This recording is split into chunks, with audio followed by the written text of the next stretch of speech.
Welcome to Smart Assembly Line. Here we are going to manufacture our urgent order.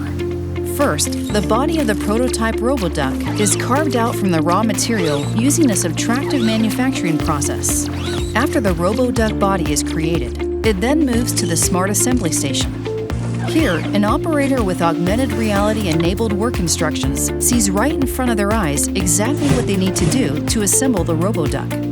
As they put the pieces together step by step, you can see the digital twin of this RoboDuck instance coming to life piece by piece. All assembled components are registered one by one. The AR-enabled work instructions enable the worker to assemble a new product mistake-free for the first time in their life without any prior training because they are guided every step along the way. As a last step, our prototype RoboDuck gets a slick finish and then is packaged and sent off to an excited customer.